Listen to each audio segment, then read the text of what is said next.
యోహాను సువార్త 8వ అధ్యాయము 31వ వచనం. కాబట్టి యేసు తనను నమ్మిన యూదులతో, మీరు నా వాక్యమందు నిలిచిన వారైతే నిజముగా నాకు శిష్యులై ఉండి సత్యమును గ్రహించెదరు, అప్పుడు సత్యము మిమ్మును స్వతంత్రులనుగా చేయును. ఈ వాక్యంకు దేవుడు పెట్టిన పేరు ఏంటంటే సత్యం. మన మనసులో అబద్ధాలు ఉండకూడదు అంటే, మన మనసులో దేవుని వాక్యానికి, ఈ వాక్యానికి వ్యతిరేకమైనటువంటి అభిప్రాయాలు, ఆలోచన ఉండకూడదు అంటే ఈ వాక్యముతో మన మనసును నింపుకోవాలి. అందుకే ఇక్కడ దేవుడు ఏమంటున్నాడు, ప్రభు ఏమంటున్నాడు, తనను నమ్మిన యూదులతో మీరు నా వాక్యం నందు నిలిచిన వారైతే, నీ వాక్యమే సత్యం అంటాడు 17వ అధ్యాయంలో. నా వాక్యం నందు నిలిచిన వారైతే ఏం గ్రహిస్తారంట?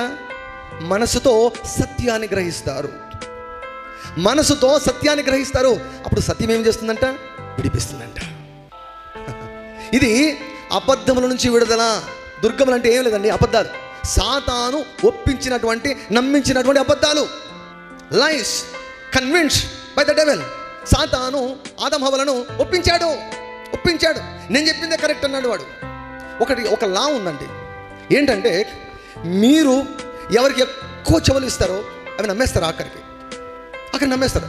అది సత్యమైన అసత్యమైన అండి, చాలా ఇంపార్టెంట్. మీరు ఒక మాటకి వింటున్నారు అనుకో, నమ్మేస్తారు మీరు.